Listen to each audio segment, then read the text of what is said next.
All right, guys, we are here for the second time with Sherel Maxine Cruz Levens. I'm going to put that Levens in there because we got a special treat coming up in just a few minutes on that Levens thing. So, with that, Sherel, thanks for joining us for our second interview on the things that we forgot to talk about. And that's what this is about. So we're going to talk about those things and let everybody know what me and you forgot to tell all I'm our telling viewers. you, absolutely. So with that, I'm going to hush, and you got some notes and things that you wanted to share that we missed. So I'll be quiet. You take off. Okay, all right. Thanks, Scott. No, I had cancer a while back, and when you have chemo, your memory is not as good as it used to be. Well, it wasn't good to begin with, but it's worse than it was. But anyway, there were some things that I did want to bring out. And when you mentioned school memories, this is a big chuckle thing. I had forgot about when I was in high school. The guys was doing their arm wrestling, and hopefully all of y'all know what I'm referring to with that. But anyway, they challenged me one day in school. And so, of course, I was up for the challenge, and little did I know, I arm wrestled all the guys in my class in the 11th, 12th grade, and I beat them in arm wrestling. So, do you remember any of his names? Well, yeah, I can. Yeah. Yeah, Sherman Rutherford, which he's from this area. All right, Sherman. Gary got beat. Gary Treadwell. Now, Gary Treadwell is the one. He named me masculine because I had beat all the guys in the class arm wrestling. So, and Gary to this day will refer to me as masculine, but that was one of the little treats from high school that I forgot about. Anyway, I don't know if you see, we're here on the Choctawhatchee River here at Highway 2. Back when I was growing up, I remember Daddy would go fishing on the river, and it would be in the springtime of the year when the fresh red potatoes would be ready. He would tell Mama, says, get the frying pan ready and the grease and the potatoes. So we would get ready and get some of the fresh red potatoes to carry into the river, because he wanted to, when he caught the fish, he wanted to clean them right there on the banks of the river and then cook them. So that's what we done, but we did not have propane gas tanks back in the day.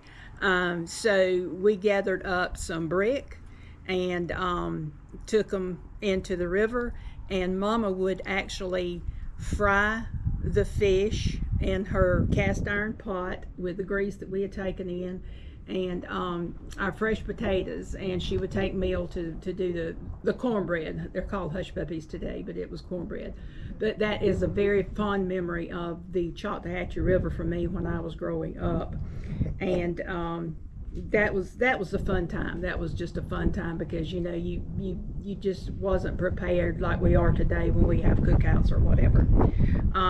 The other thing that brought to mind when you were interviewing one of my brothers is about the hogs that Daddy raised. Oh yeah, me and Ricky. Yeah. And I am sure that probably none of my siblings probably know about this. But I think you and Tommy talked about taking care of the male pigs and everything. Yeah. Well, Daddy had went out and got a wild male hog that needed castrating. Nobody was at the house except for me and Mama.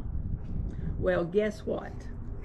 Back in the day, girls was not allowed around things like that.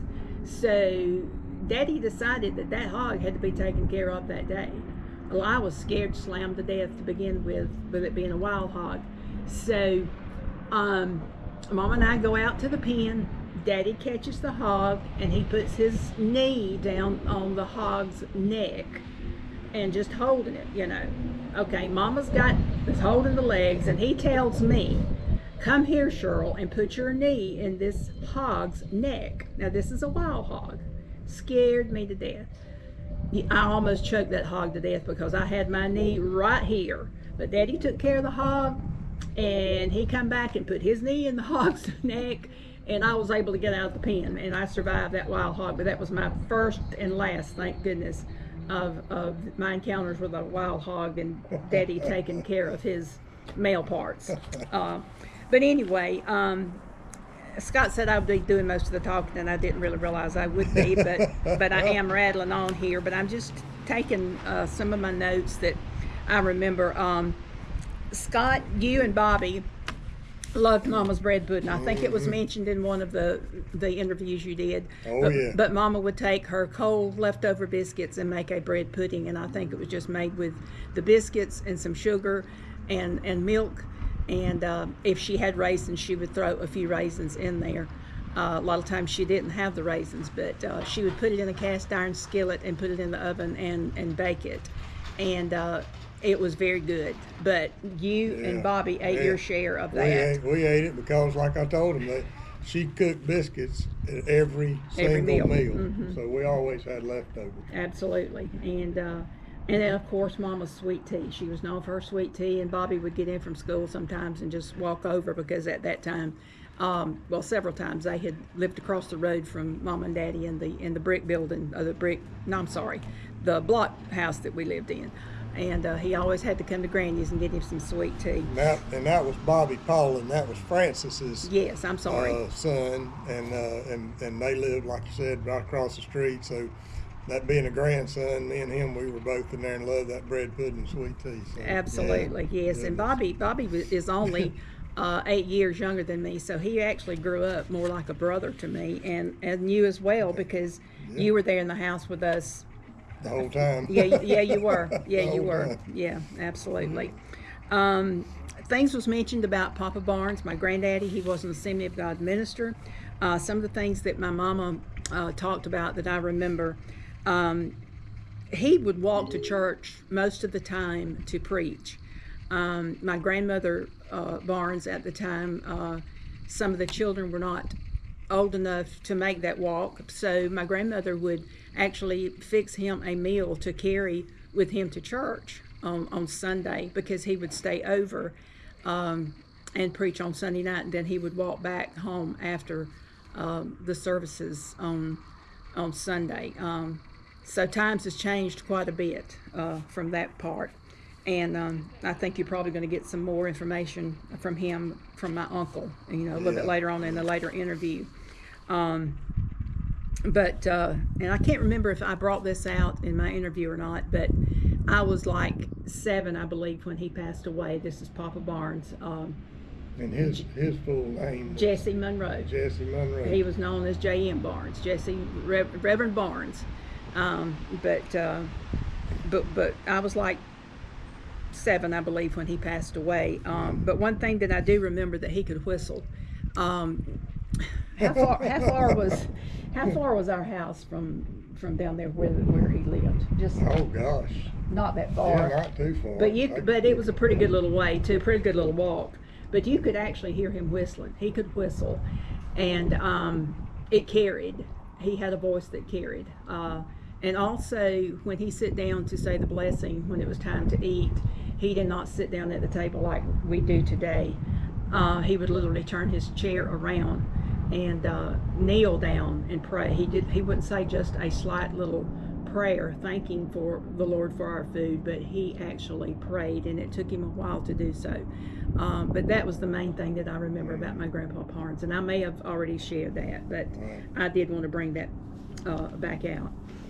And Scott, you mentioned or asked at the latter part of my interview was the things that Mama and Daddy that had carried me through my life. Well, Mama and Daddy was very kind people.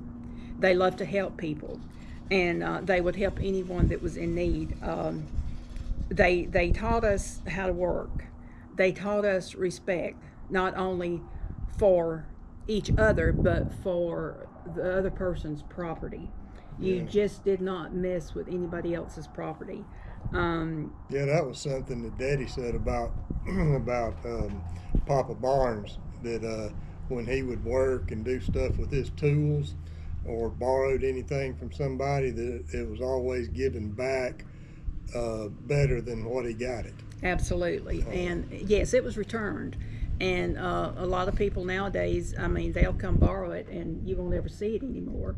But that was just the way that we were raised. And that brings to mind another thing about Mom and Daddy. Daddy would use his tools or whatever, and he might lay them down. But when it come time for him to use them again, he would call Mama. He would say, "Gardis, where is my hammer? Where is my hoe? Where is the rake?" So Mama would always remember. But that was instilled in Mama, though, that when you use something, you put it back in its place, or if you borrowed it, or if somebody had borrowed something from Daddy, Mama would say, "Well, didn't you let so and so, borrow it?" If they couldn't find it. But Mama would usually know exactly where anything was at. And to add to that one, Cheryl, is that later on in life, whenever LD was getting a little older, Gardis would say, "It's right where you left it, LD." You're right, absolutely. She finally got to that point, right where you left it.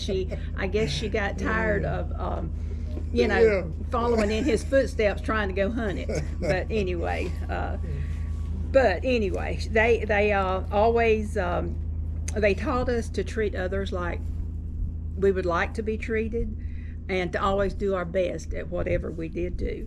And as long as we did our best, that's all that was expected of us.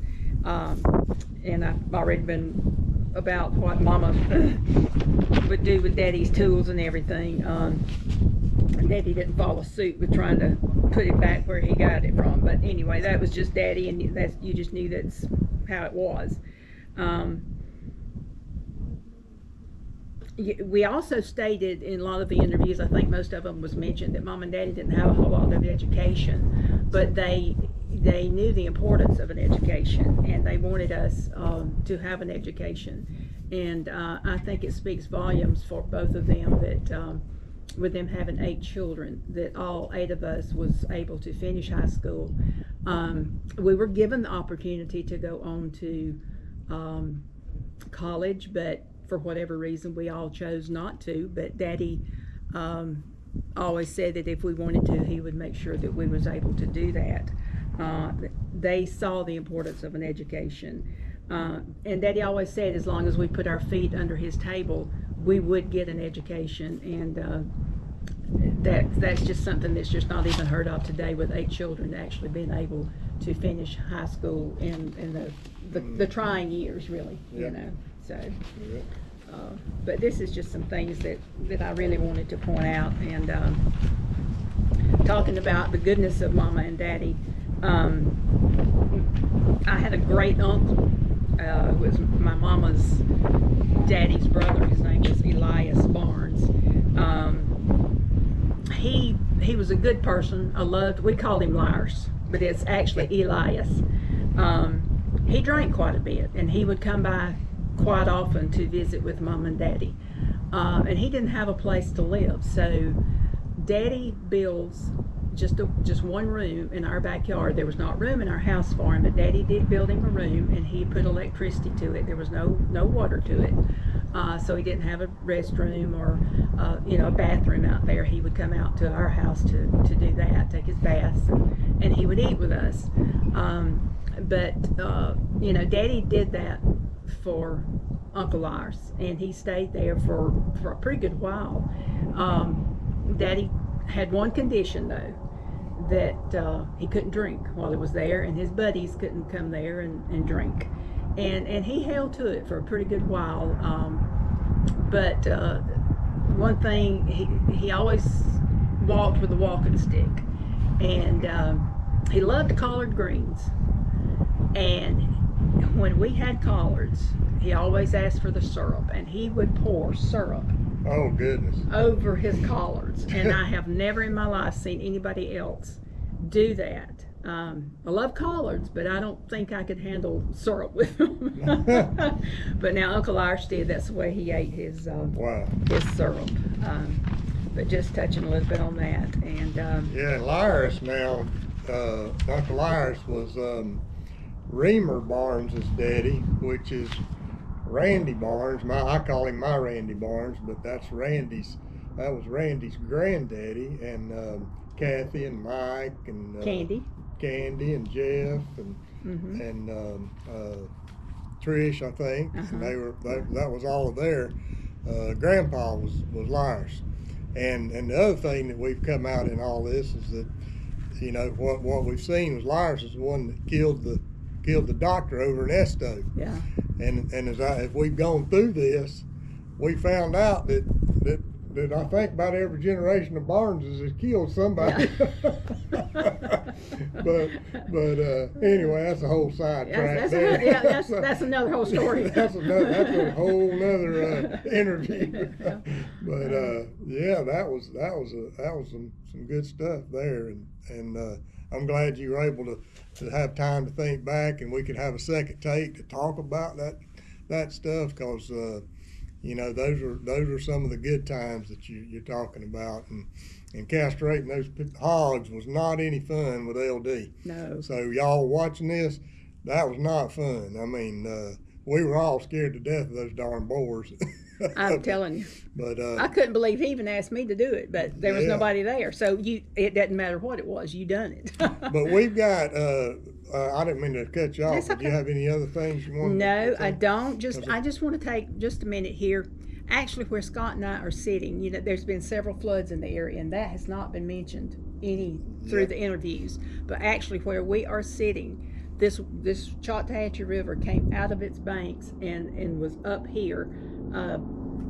It was way Above our up. heads. Yes, it was above where our we're heads. sitting, yeah. And I'm hoping that we can do something a little bit later on. Yeah. Get our pictures together and maybe some videos or something. Francis has got good. a lot of Good. stuff she wanted to Good. show on that. That's Have some great. pictures. That's great. But if you guys hear a little bit of wind noise, that's because we're sitting right here on the banks of the Choctawhatchee, and right here off Highway 2. I just heard a log truck just come by. But Sherel, we got a special guest today that we're gonna bring in, and I want you and him to tell me a little bit about a little bit of y'all's growing up, because we found out that the man, the myth, the legend, Daryl Levins is here with us today. Daryl, come on around here with us, and we're gonna bring him into the picture, and I'm gonna let you two talk a little bit, and I want you to tell me about a piece of equipment that we got right here. And I think you guys can see this, but we've got a machete that Daryl had, and I wanted him to kind of tell us a little bit about that machete and Sherel. Well, wait a minute. Now, that's a loaded question. Goodness. Well, this is a machete that I had when I was a boy that we cleaned out one of the electric fences with. And me and Sherel we was on the bus, and you know, I wanted to get off at the store. And she told me, she says, if you get off, you can't get set back down with me. The truth. She's always been bossy ever since Yeah. I've ever known her. And that's just a cruise thing. And I found that out later. But I put my initials on here, Yeah. and Sherel's. You can see right here. Let me hold him right there. We're going to You turn can it see that it's a way. DL for Daryl Levins. You flip it over. Be careful here. Yeah. Flip it over. If you can see that, there's a SC on the back side of it. Yep. Yeah, and I should have known better than to get acquainted with her after she didn't want me to get off the bus. I wanted me a soda pop so bad. Oh, goodness. But guess what? You didn't get off the bus because you wanted to. Did you stay in the seat, Daryl? I did. What, you was about the 9th or 10th grade, and I was probably the 7th, like, because you're 4 years older than me. So that's a long time ago. And I had no idea that you had this until we got married and you showed it to me. Yeah. I mean, that's what love will do to you, Well, Daryl. she didn't believe it, see? And I drug it out and showed it to her. Goodness. Boy, that shows some love, y'all. Oh, yeah, from way back. Yeah, I mean, you were probably what, 13, 12, Well, 13? 13, Yeah, somewhere right in there. Or maybe a little older. little older, I think. Yeah. And, But he wanted that soda pop. oh He did. God! But he wanted to But sit with me. she was bossy. She was bossy then, and she's bossy now. Yes. Watch it. Well, I'm so glad we Anyway. got to see Daryl here today with us and tell us a little story about love and what's love got to do with it. It's got everything. That's right. That's Yeah. right. Yeah. Well, Daryl, you got any other goodies we can share Well, with me? that's all. All I can say is she has been a mighty fine wife to me. I don't know what I'd do without her. She's been good to me. She's a caring. She's got that nurturing, caring Yeah. spirit. She has. She Yeah. sure has. My goodness. Well, I think that we've got, not to take away from that good love, but I think we're gonna have some video coming up here in a little while, where you might be getting together with your brother-in-law, and we may be talking about setting a net or putting a basket in the river, see if we can catch some fish. So I think that's coming. Yeah. Yeah. Mm-hmm. Yeah, we can do that. If there's anybody in this country that can do that, we can do that. That's right. Yeah.